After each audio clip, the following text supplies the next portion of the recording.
Spring is the perfect time for football. It also means the return of the Sunday No Huddle, a spring edition. Robert Rosenthal joining me from IlliniBoard.com. Robert, thanks so much for coming in and talking some Illini football with us. You it got seems like we've been so depraved from that for so long. It's really good. It was kind of weird that, spring practice started 2 days after the Illini lost in the tournament, so It was just, make the shift and go to the next sport. So. All right, well, let's talk about the game. I think the biggest thing that people wanted to talk about and know about is this new offense with Lunney Jr. coming in from UTSA. The Illini got a chance to see him last season when the Roadrunners came into Champaign. There's DeVito at quarterback, too. So is there anything that can be gained from seeing them play against second stringers on their own team?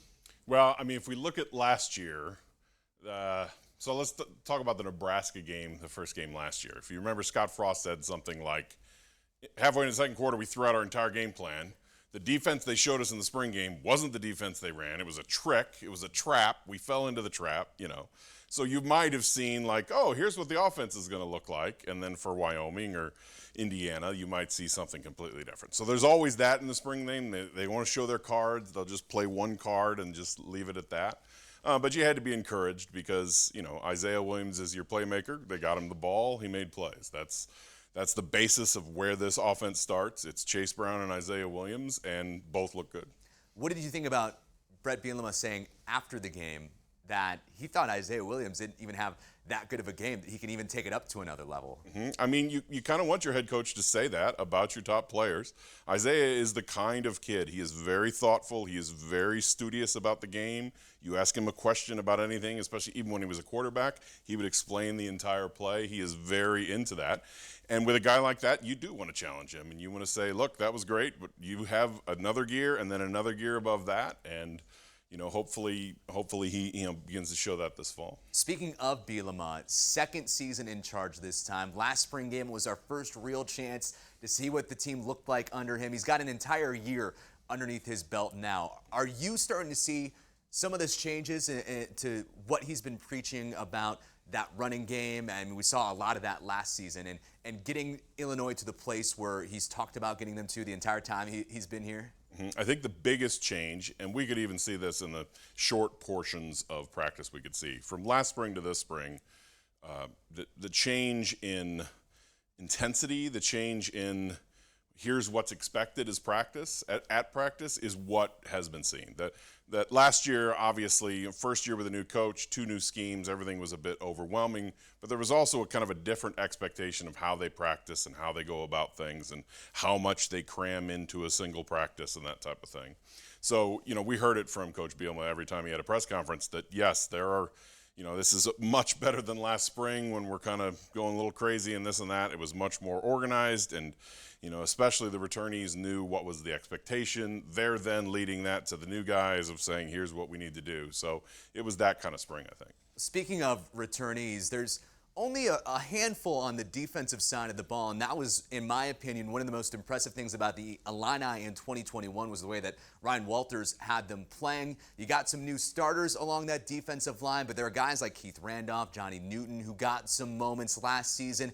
Inside linebacker, Calvin Hart Jr. is returning. Tariq Barnes has to take a step up as well. What did you make, and what do you make about those guys going into 2022 filling those spots? It's really interesting where they basically have to replace something at every little individual position group. They lost both outside linebackers, both pass rushers in Owen Carney and Isaiah Gay, so that's the biggest overhaul. Interior defensive line, like you mentioned, you return Randolph and Newton, but you lost Rod Perry in the middle, so you've got to find a new nose tackle. At linebacker, you lost Kalen Tolson to the NFL draft, so you get Calvin Hart back, who was injured in the first game last year, so that's at least a returnee filling there. At cornerback, you lost Tony Adams, and at safety, you lost Kirby Joseph. So, each coach, each guy with a position group lost probably his leader. The senior leader at each spot was gone. So this spring was about who those next leaders. Obviously, you need more players in the rotation. You have to teach them that. but leadership is what they're going to be looking for. You know, Tony Adams was a leader in the secondary. Can Devin Witherspoon step up and be that next guy? At safety, you do get Sidney Brown and Quan Martin back, but Kirby, obviously the only first-team All-Big Ten player last year, you've got to find somebody at that position. So there's a lot to go through with this spring of, okay, that was the shape of the defense, and that's who everybody leaned on. Now this year, who are the guys? Who are the stars? Who are the leaders? Who are the guys we're going to lean on? So. Well, I want to give you the chance to talk about someone that, if anyone follows you on Twitter, knows that you really like a lot. Miles Scott showing up in a big way in the spring game, getting involved more than I think maybe people anticipated. What do you like about him, and what do you think about the wide receiver group in general, and maybe what he can bring, or an established guy can bring to that room where still a lot of positions open? Yeah, they lost a fair number of players to the transfer portal. Of anywhere that they lost players, it was at wide receiver. So Miles Scott was a surprise last year when he did play in 4 games. It was, wait, who's 85, this walk-on that's, playing in front of the scholarship guys. Didn't have any catches, but he played a decent amount. And then to me this spring, he was kind of the breakout guy of he's got really good hands. He's got really good ability to position his body to catch the ball. Again, we only get to watch position drills, so we're just watching some one-on-one stuff kind of thing. But he just has that kind of knack of getting his hands on the ball. And they need that. They have 3 established receivers from last year, in Casey Washington, Isaiah Williams, and Pat Bryant, who did, have about 10 catches last year as a freshman. They need a 4th guy. They need somebody else, that quicker underneath receiver kind of thing, and he's been the guy so far. So a great walk-on find going into his 2nd season. Only played in 4 games, so he'll be a freshman again, and he's easily, for me, the guy to watch. Running back and the running back room in general is a very deep position for the Illini, and we saw that again in the spring game. Both Chase Brown, Josh McCray had over 80 yards. Jordan Anderson got his first chance to play on the Memorial Stadium turf in front of fans, and of course you have Hayden coming back.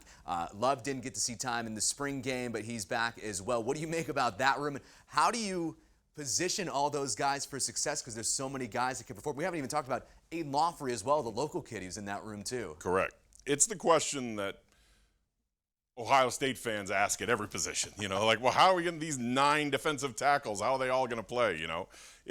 Running back room is the room that looks like the rest of the Big Ten, that a lot of Big Ten teams would trade and say, hey, I'll trade you straight up for that Illinois running back room, because they do it. They have a star in Chase Brown. They have a budding star and a run you over, and a guy who, let's not brush over it, he returned a punt in the spring game. Josh McCray at 245 pounds. I want him to be the largest punt returner in the history of the Big Ten.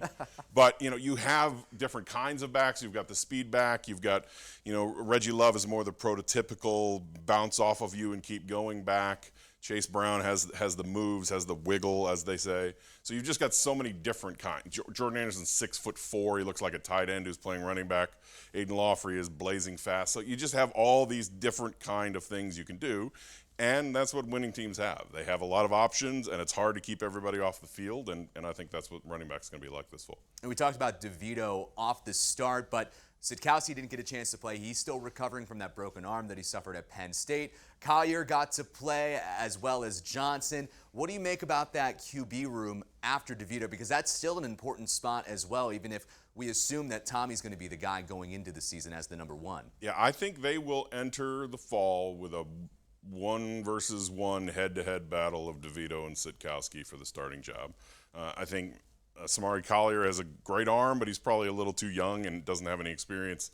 Donovan Leary will arrive in the fall or in the summer in August, but it's really hard for a true freshman to enter that QB battle. So, I really think they'll keep it open. We might not learn the starting QB until maybe Monday before the Wyoming game. They might do it earlier, but I really do think this will be a one-on-one battle. They like Art Sitkowski. They've talked about how last year he was limited even when he was playing with the shoulder thing, that they just decided to do the surgery after the season. And so if he's 100% healthy and knows the offense and was around the team and knows the receivers last year and had, let's be honest, he had won the starting job in the middle of October. He was the starter, had replaced Brandon Peters as the starter in the Penn State game. So I really do think it'll just be a one-on-one battle. DeVito and Sidkowski going head-to-head, and, may the best man win. And we only did get to see DeVito in the spring game. And like I did say off the top as well, there's only so much that you can gain. But what did you make of the way that he played? He was making the throws that he needed to make, is kind of the way I looked at it. Yeah, to be 16 for 20 with, I think, 2 drops, so really 2 bad throws. that's obviously it's a spring game. He knows he can't get hit. Even if the rush is coming, it's like they're not tackling the QB, so he's probably a little more comfortable in the pocket in this than he would be at Indiana on Labor Day weekend. But, yeah, he was impressive. You could see why he was a 4-star quarterback. You can see why the scouts liked him when he went to Syracuse.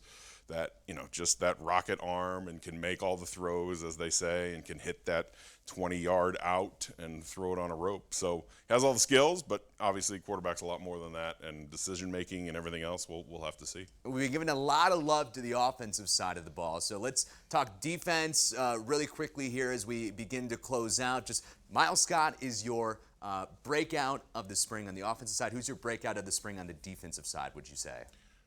I would probably say Bryce Barnes, local kid yeah. from Gibson City. So Keith Randolph was out. He went out about midway through the spring practice. You would think that the next man up might be Ced McConnell, one of the, been around a year now. Might be Jamal Woods, Deion Pate, one of those guys stepping up. But it was Barnes starting in the. So that clearly says behind Randolph and Newton, their third guy right now is Bryce Barnes. So what a.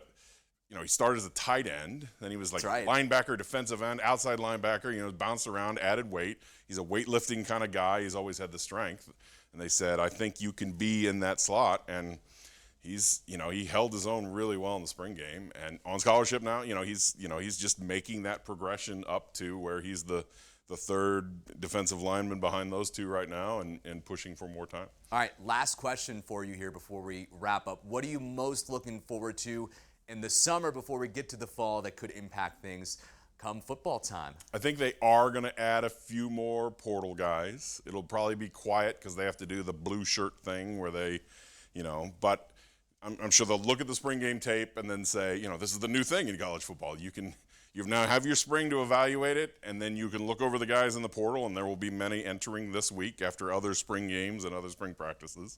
Deadline is May 1st, so they might say, what, we need a little more on the interior offensive line. Let's go grab. We really do need one more safety. Let's see if that guy's interested in coming here. So that'll be interesting. It's kind of the finishing touches on your roster, and then you put it together and send it out there August 1 and get ready for the season. All right, Robert, thanks so much. A spring edition of the Sunday No Huddle. You can read his words on IlliniBoard.com. You can also read them on Twitter at Illini as well, if that's your thing. Thanks so much for joining us, Robert. We're looking forward to the fall to get started. Sounds good. Thanks.